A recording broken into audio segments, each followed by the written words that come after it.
Shalom, I'm Shani Tarragon, and welcome to the podcast Secrets of the Scroll, Hidden Messages of Megillah Esther by Matan Mizrahi, powered by the Walter Foundation.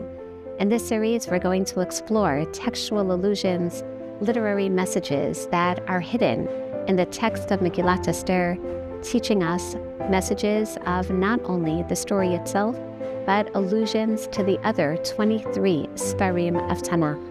Please join me on this remarkable journey of learning through Tanakh through the eyes of Megillah Esther.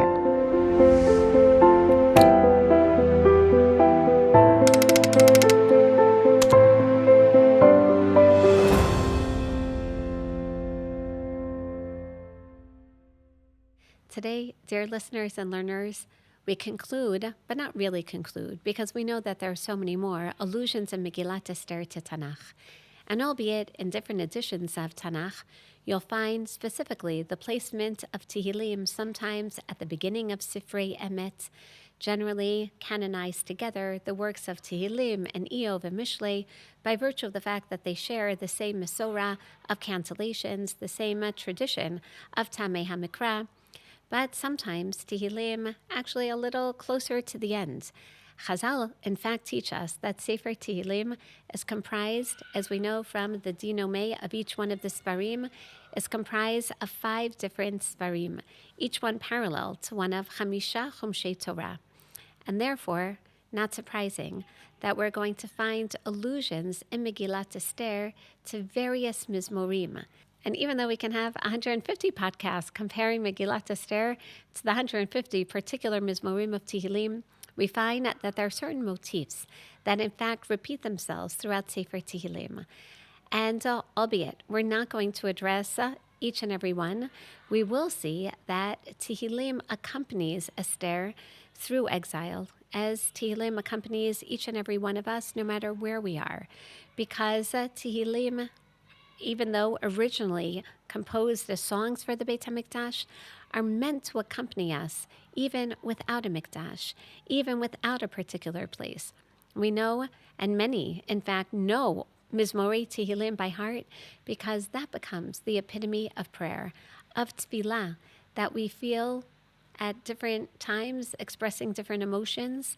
And as we've already discussed through Sifrut HaChochmah, through the wisdom literature, particularly Mishlei, many themes that we find in Megillah Esther are also going to appear throughout Sifrei Tehilim. For example, HaKadosh Baruch Hu as Melech, as King, certainly being played off of through the allusion of HaMelech HaChashverosh, who's the real king.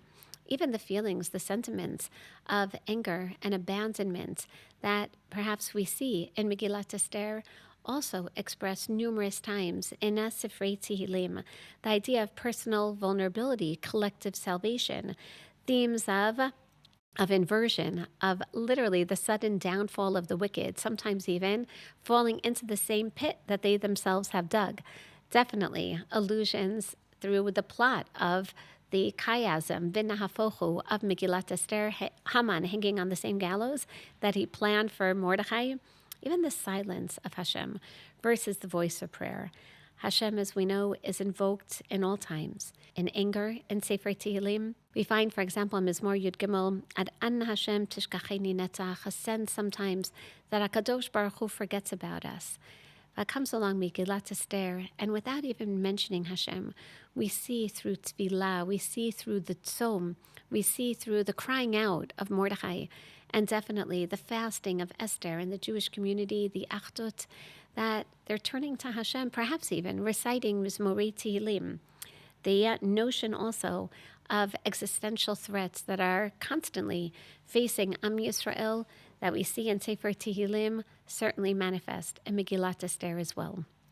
So when Chazal sought to somehow encapsulate the inner moments, that perhaps most tense moment, when Esther enters into the unbidden inner palace, when she herself tells Mordechai that she hasn't been called in before the king for 30 days, and if you are going to enter into the king without being officially summoned, then you're put to death. Can you imagine that moment of anxiety? Chazal tell us it must be that at that very moment, Esther recited Tehilim. And not just any Tehilim, but we're going to focus today on Mizmor Chafbet, known as Mizmor Ayelet HaShachar. The Gemara in Megillah Tetvav Amud Bet tells us, in the name of Rabbi Yeshua ben Levi, that why is it written Lamanatech al Ayelet HaShachar? This is Esther.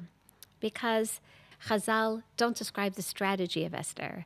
We don't find exactly what her plan was. We don't know that she was going to ask for a mishted, definitely not 2 feasts with Haman and Achashverosh. Rather, Chazal say, of course, there was something that she recited as she stood before the king, as we've already discussed, not only as a malka, bilavush malchut, but also as a pseudo Kohen Gadol in front of the Kodesh Kodashim, standing before HaKadosh Baruch Hu. What does one do? One recites a tefillah.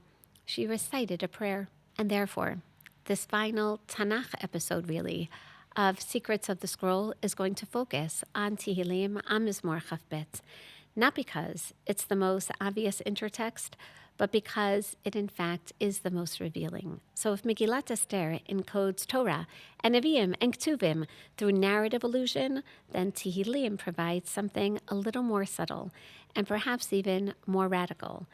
It provides a theology of divine absence that does not collapse into despair. Today, as we explore Mizmor Chafbet, and in particular understands it as placed by Chazal in Esther's mouth as she's standing, not just before Melech Achashverosh, but before Melech Malchei HaMelechim, we're going to notice its structure, its particular language, the emotions that are clearly mirrored in the Megillah, and how Tehilim as a whole really quietly undergirds Esther's spiritual world, helps us understand that under the constraints of Persian censorship, Tehilim is going to ring out loud. Lamanatseach al Ayelet HaShachar. Chazal ask, why is it that this Mizmor begins with this very strange superscription? A call to the composer for the hinds of the dawn? What does this mean? So Chazal teach us also in Gemara Yoma Daf Chavtet Amud Aleph, just as the dawn marks the end of the night, so too Esther marks the ends of the time period of open miracles. Dawn is not daylight. It's fragile. It's liminal. It's very uncertain. It doesn't banish darkness instantly, but it interrupts its dominance. And that's exactly the Geula, the Nes Nistar, the hidden miracle in Esther's redemption. There's no real exodus. The Yehudim stay in Persia. There's no open miracle. As we discussed, name of God not even mentioned. And there's no divine speech, no prophecy. As a matter of fact, Megillat Esther is the first of all the works of Tanakh in which we don't find any resonance of prophecy. Because even if one wants to regard Ezra, Nehemiah, Divrei Hayamim as post the prophetic era, Chazal, in fact, tell us that's written by Ezra, who was a member of the Anshe Knesset Hagdola, and there was still some semblance of prophecy, especially as Chazal considered the personality of Ezra with the last of the prophets, Malachi. And even Daniel, if one wants to argue that Daniel had dreams, but they weren't prophecies, this is debated, understanding that he definitely lived during the time that there still was prophecy. And many Mizmorei Tehilim clearly written through Nivu'ah, not just Ruach HaKodesh. By Esther, we don't find any prophecy at all, only a gradual turning, almost imperceptible, until it is extremely recognizable. So let's begin together as we take a look at this Mizmor. Lamanatseach al Ayelet HaShachar, Mizmor LeDavid, Eli, Eli, lama azaftani. We already feel the loneliness, the abandonment of Esther through this cry. And it's not just the cry of Esther, but allusions throughout the Megillah. Chazal tell us that this is exactly what Esther recited when she felt the most abandoned. Again, Gemara Megillah Tetvav Amud Bet, when Esther reached the royal palace, the divine presence departed from her because there were so many idols surrounding her. So she said, Eli, Eli. She understood that she doesn't have that Ruach HaKodesh anymore. Lama azaftani, why have you left me? And Chazal already tell us this is the cry of each individual, but definitely Esther on her own.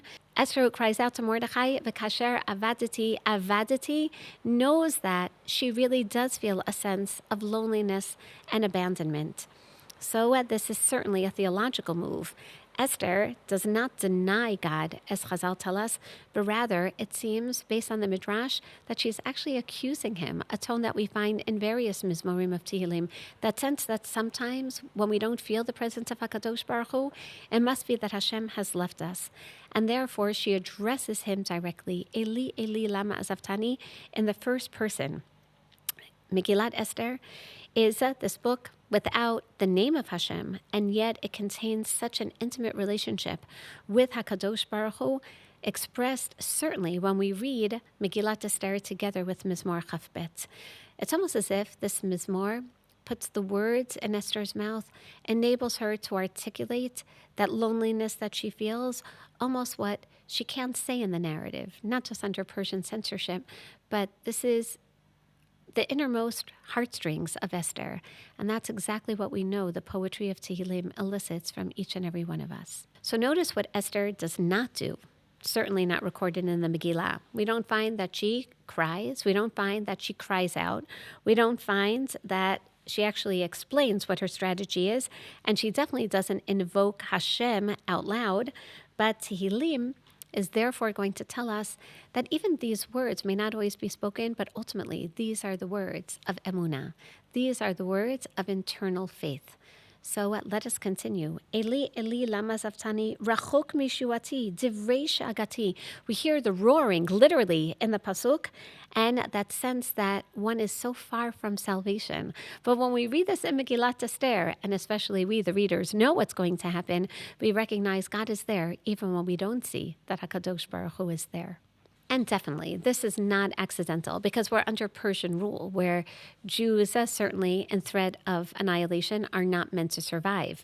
And we don't have prophecy. No one's telling Esther exactly what to do with regard to which trajectory to pursue. And divine speech, that also completely absent. So instead, we have these allusions. The allusion to this Mizmor. Pasuk bet, Elokai ekra yomam velo taneh, v'layla velo dumiali. I call out to God during the day, and there is no answer. And night as well. And the night scenes in Megillat Esther, Balayla hu nadash natamelach, particularly at night. Vata kadosh yoshev teilot Yisrael, b'cha batchu avotenu, batchu v'tefaltemo. And it makes sense that Esther, even if this isn't written directly, that Chazal say, of course, Esther is looking back at history, because that's how Megillat Esther is written. It's written with the 23 other Sifrei Tanakh in not only her minds, but literally in the consciousness of all of the listeners to Megillat Esther when they hear about this decree. And can you imagine Jews who are living in the outskirts of the 127 lands where the letters don't get to them immediately, where maybe they only even hear about the threat of annihilation when the second letters already go out telling them that they can defend themselves, underscoring that idea of everyone hearing the story with the background of Jewish history, knowing that we've lived this before, knowing that we know these stories from Sefer Breshit and Sefer Shemot and Nevi'im Rishonim and Nevi'im Achronim, Eila chazaku v'nemlatu, b'cha batchu v'lo boshu. Because Hashem, I know that they've cried out to you. They have fasted as well. We learned in Sefer Yoel that throughout history, this is how we respond. This is how we turn to Kadosh Baruch Hu, with fasting, with tefillah, with prayer. And therefore, the Mizmor continues, Vanochi tolat v'lo ish. But sometimes we feel literally as if we're a worm. חרפת אדם ובזוי עם, כל רואי על עיגולי, יבטירו בשפה, יניעו ראש. Anyone who sees me may mock me. גול אל השם יפלטהו, יצילהו, כי חפץ בו. And therefore turn to God, because He will save you. Ki chafetz, that term that appears throughout Megillat Esther. The king, who asher chafetz, the woman whom he desires. Here, God desires us. Esther is saying it's not about the selection of a woman by a king. It's the selection of Am Yisrael by HaKadosh Baruch Hu. And therefore, ki ata gochi mibeten mavtichi al shtei imi alecha hishlachti mirechem mibeten imi eli ata al terchak mimeni ki tzara krova Ke'ein Ozer, particularly In the face of adversity, this is when we turn to Hashem. When there is a tzara, and that really is human nature. And that's why Megillat Esther, of course, is going to draw allusions to this mizmor, because we feel that distance. So much so, we feel this also in Mizmor Kuf Lamed Tet 139, where the Mishorer says, on one hand, I feel claustrophobic, that Hashem is always with me. And maybe it's better to have some distance until one realizes, just as the Mishorer here in Mizmor Chafbet says, that Hashem knows me. He knows every particle of my being. And therefore, I don't want to be distant from God. I want Hashem as close to me as possible. We see that this mizmor also gives voice to the undeniable threat that Esther is experiencing, not just the tzara, but she herself says, Kol atmotai haya libi kadonag names betoch me'ai. I can't think of a more appropriate description of what Esther feels like, literally standing before the king as if, and her entire being, as if her heart is melting, and within, as she describes, within her intestines, yavesh kacheres kochi ulishoni mudbak mil kochai. As a matter of fact, some Parshanim explain that she asked to have an audience with the king, with a party, because she couldn't think of anything else that she wanted to say at that moment. She's so nervous. Literally, her tongue is stuck. V'la'afar mavet tishbateni kisavavuni klavim. Adat Meri'im Hikifuni, Ka'ari Yadai V'Raglai. She feels that she's surrounded by not only adversity, literally by lions. Asaper Kol Atmotai, Hema Yabitu Yirubi, Yachakuk Begadai Lehem, V'al Levushi Yapilu Goral. Of course, the allusion to the Goral, Hu Hapur. She really feels, oh my, that Goral, it's already cast. The lot has been cast, not just against me, but against the Jewish people. Hashem, al terchak eyoluti le'ezrati chusha. Hashem, please don't be too far, not just in spatial distance, but in time. Please save me quickly. It's a matter of just a few months before that decree of Yud Gimel Adar, before the Persians are meant to literally execute every member of the Yehudim. Hatzila micherev nafshi, miad kelev yachidati, hoshieni mipi aryeh, umakarnei remim, anitani, asaprashem chale achai, betoch kal alalaka.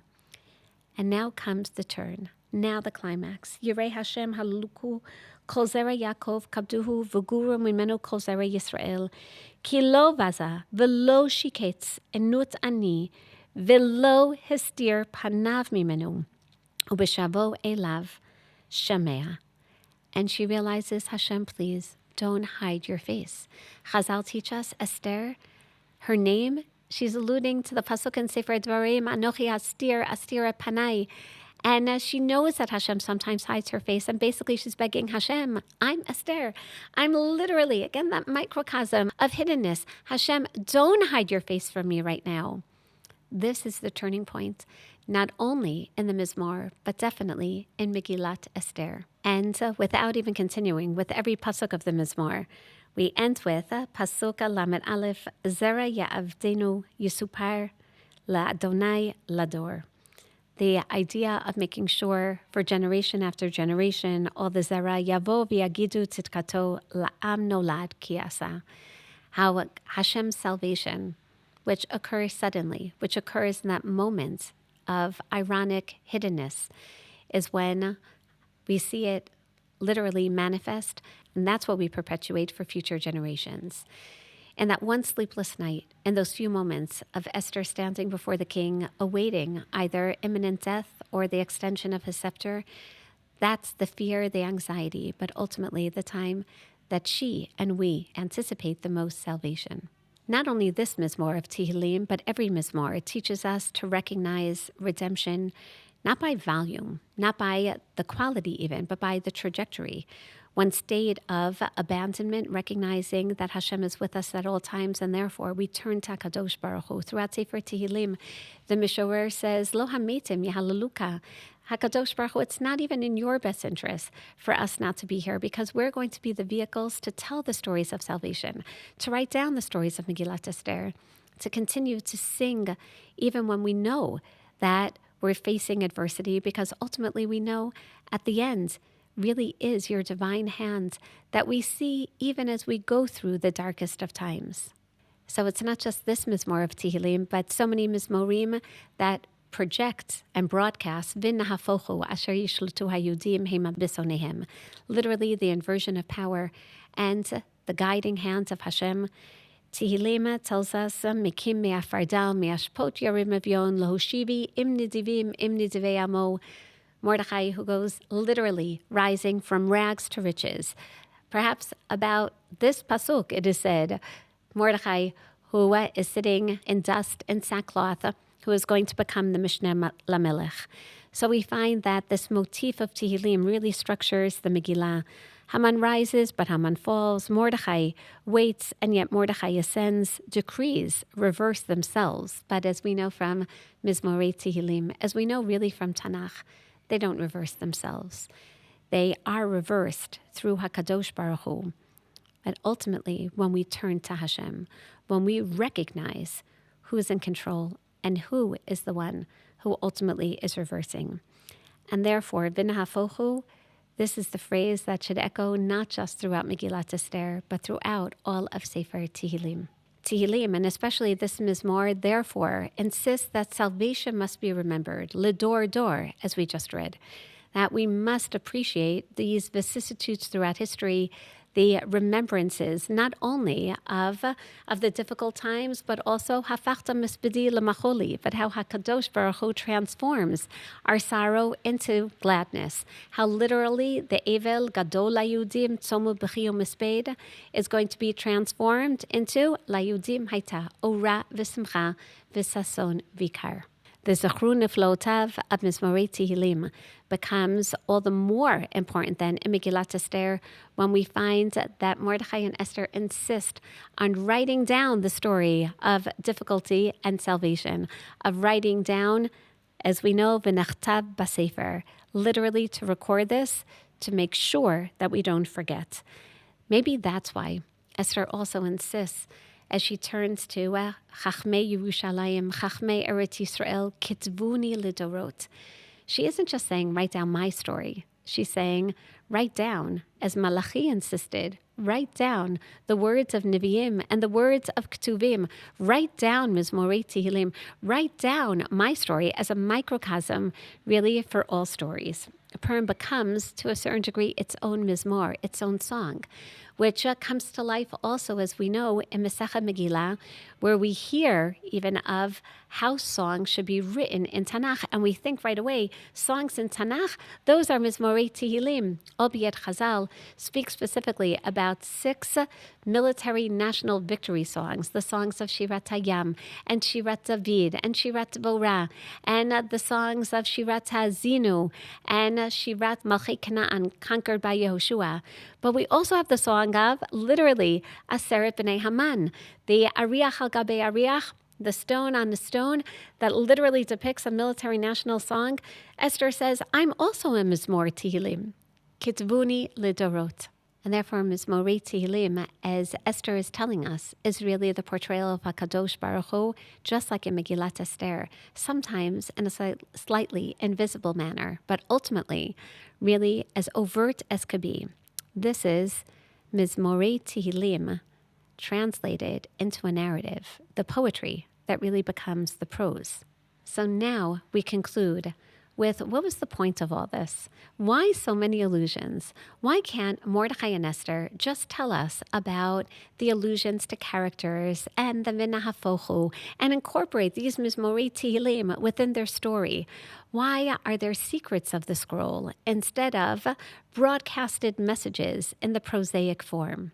Well, on one hand, Chazal teach us that the theology of Hashem being recognized and all of these very clear messages of Jewish law, Jewish lore, Jewish philosophy are meant to be hidden because under Persian rule, this would be a very dangerous statement. Chazal teach us every time, therefore, that we see the terminology of Melech in Megillat Esther Esther Rabbah all over and over again. It's really a reference to HaKadosh Baruch Hu. So if HaMelech, if even Hashem is just alluded to, Kal V'chomer, all of these messages, the messages of despair, the messages of inversion, the messages that we've seen through a comparison to Yehoshua himself and the stories of Yehoshua, to the rise of, or the literally redemption of Malchut Beit Shaul, or the original stories of Shaul. And therefore, what happens through illusion is that we're engaged much more in not only a dynamic readership, but that means that really the ideal way to learn Megillat Esther is to have Megillat Esther open and then have a chavruta on the other side open up each one of the Sfarim of Tanakh. What Mordechai and Esther are telling us is more or less that you can't really appreciate the story on one's own. You need a chavruta. This has to be a podcast. It has to be something that people are going to listen to, and ideally also take a look at the source sheets and see all these allusions and recognize that hafachba v'hafachba dekulaba, that all these messages are not just in Megillat Esther, because obviously there are many more messages in all of Tanakh than there are in this one Megillah. But when you open up to see the allusions in another Sefer, all of a sudden you realize, wow, there are so many more messages in Sefer Breshit that I also want to explore, and in Sefer Shemot, and Vayikra, Bamidbar, Devarim. So not only is Megillat Esther meant to help perpetuate all of Tanakh, but certainly to teach us as well how through exile, how through galut, how we turn to HaKadosh Baruch Hu, what is the language of our relationship with Hashem? And the answer is Tanakh. And therefore, it's not just Sefer Tehilim, and it's not even just Mishlei and Kohelet and Shir HaShirim, but basically Megillat Esther becomes the lexicon of Emunah in Tanakh. So for those who think that Megillat Esther is really a silent Megillah, hopefully now we understand not only how when Megillat Esther was initially read out loud as a Pachek and Haktav, it was written but meant as a Megillah to be read out loud publicly, how it's not silent at all. It may whisper these allusions, and we may have to listen to a series of podcasts, but ultimately it teaches us what these messages really are. The messages not just of Galut, but the messages of Geula, the messages of Tikkun and Tshuva, the messages that Mordechai and Esther want to ensure are shared for generations to come. And maybe that's the reason why we find in some versions said in the name of Rabbi Yochanan, and others in the name of Reish Lakish, that at the time of Yemot HaMashiach, we'll certainly still need the messages of Chamisha Chumshei Torah, the word of HaKadosh Baruch Hu. But then again, all the words of the Nevi'im that were meant for generations yonder, that are meant to serve to perpetuate timeless messages to help build society, by the time of Mashiach, we'll have that society rebuilt. And as such, we're not going to need the words of the Nevi'im. As a matter of fact, we're not even going to need the Ketuvim. But rather, says Rav Yochanan or Reish Lakish, we're still going to need Megillat Esther. Because this is theology not just condensed. Because this is the story of all stories. Because this story is written to help us understand when we face threats of Iran, and when we face threats from Gaza, and when we face adversity on a national or even a personal level, what it means to extrapolate from Tanakh, to hear literally those hints, the whispering of Mordechai and Esther, back to all of the Sfarim. So perhaps now we understand all the more Esther's insistence, Kitzvuni Lidorot. She really wasn't begging Chazal. She really wasn't trying to push any agenda. What she was trying to explain was that I know this looks like a comical story. I know, if you remember from our discussion at the beginning, that it doesn't seem as if there's any clear message to the story of the Megillah. It's just about a woman who enters into the king's palace and saves the Jews. But we have so many stories, Baruch Hashem, of salvation. We have the entire Sefer Tehilim recording the personal and national salvation of Am Yisrael. We have so many stories in Tanakh. Basically, what Esther is teaching us is that I know this looks like a shallow sefer, especially because the name of Hashem isn't mentioned, especially because it doesn't seem as if this follows the trajectory of Jewish history in Eretz Yisrael. But Esther is actually telling us, Kitzvuni Lidorot, that this sefer is profound because Hashem's name isn't here, because this is really not just Hashem speaking to us through all the messages of the Nevi'im woven, through the words of the Torah, through the themes and the plots and the stories and the messages of Torah and Nevi'im and Ketuvim right here, but also it's the story of us speaking together back to HaKadosh Baruch Hu. Basically, Megillah Esther is almost an epigraph of all of Tanakh to help us understand what these messages are. And Mordechai and Esther are basically writing this, not just for their population, but maybe even as a tefillah to Hashem. Hashem, we understand the messages. We understand what we learned from characters from Yosef HaTzadik to Moshe and Aharon, through Seder Avodat Yom HaKippurim, through the crisis of leadership, through the art of memory, through the dangers of Amalek, through conquering Eretz Yisrael. And yes, maybe it has somewhat of a satirical tone to it. Why are the people looking at Shushan as Yerushalayim? Why are they looking at Achashverosh as the king? Why are they looking at the palace of Shusha as if it's the Beit HaMikdash? Yes, of course, they're alluding to all these Svarim in Tanakh to say, so now it's time to understand these messages that accompany us in Galut, these messages that accompany us even when we don't have direct prophecy. These messages that remind us that HaKadosh Baruch Hu is there, not just for one mizmor of Tehilim, but for us to turn to HaKadosh Baruch Hu in tefillah. This is not just meant as a book of allusions to help us appreciate the depth of Tanakh. That's certainly because I hope everyone now has fallen in love with Tanakh, but also appreciates Megillah Esther anew. The depth of this Megillah, the comprehensive nature of the Megillah, through allusions to appreciate the ideological and theological messages, to appreciate how we're going to continue the stories of Tanakh for the future, based on the past, recognizing the future as well.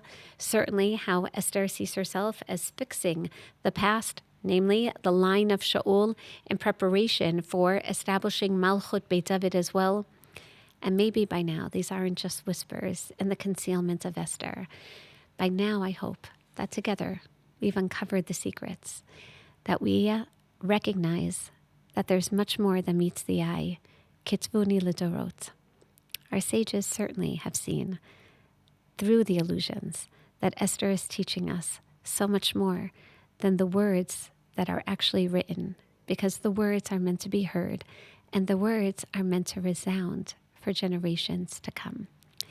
I wish all of you not only bracha and hatzlacha as you continue to uncover the various allusions, the secrets, but to also appreciate how allusions are different than intertextuality.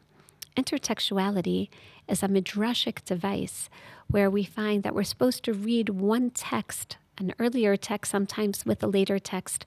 One is melody, one is the harmony. An allusion is when you already know the story that has happened in the past, and then we allude to what has happened before. So if while I'm learning Sefer Breshit, I'm also turning to Sefer Iyov, that's the midrashic intertextuality. When I am learning Sefer Iyov and I turn back to Bereshit, because there's a nisayon mentioned by both, then I know that that's an allusion. What Esther incorporates are all these allusions, are the allusions to 23 Sfarim in Tanakh, because her Sefer really is the last one without prophecy, and perhaps even, as we started the series, without Ruach HaKodesh. But when you look deeper, you see that it's a Sefer replete with Dvar Hashem, through the words of Torah, with the words of Nevi'im, Ruach HaNevuah, that we've paid attention to, and certainly the Ruach HaKodesh, the allusions to so many of the Ketuvim. That's why we're always going to need the Sefer, not only as the secret weapon of Galut and the secret language of exile in the diaspora, not only to encourage us to return to Eretz Yisrael and to appreciate what it means, liot kol yisorer bebeito umedaber kilshon amo, but we're always going to need Megillah Esther, ultimately, for us to be united together, for us to have this common language, a common language of internalizing the messages of Tanakh, to basically turn to HaKadosh Baruch Hu when we end the Megillah and say, Hashem, we understood these messages. We know Tanakh, and therefore we want to go back. V'dover shalom l'chol zaro. We want to go back to Malchut. We want prophecy restored. And hopefully, as we recite the bracha, Sha'asa nisim lavotenu bayamim ha'hem bazman hazeh, we'll remember not only the story of Esther, but all the stories of overt and hidden miracles of the past, knowing that Megillat Esther opens up the future for all of us. May this year we all have a much more meaningful and thereby elevated Purim Sameach. Thank you for joining us for Secrets of the Scroll with Rabbanit Shani Targin. This series is presented by Matan and World Mizrahi and powered by Walder Foundation. We hope today's conversation inspired you, sparked new ideas, and deepened your connection to the text and its meaning. If you enjoyed this episode, please take a moment to like the video, subscribe to the channel, and share it with your friends or family who would appreciate these conversations. Your support helps us continue bringing thoughtful, meaningful Torah to the wider audience. We look forward to learning together again soon. See you in the next episode of Secrets of the Scroll with Rabbanit Shani Targin.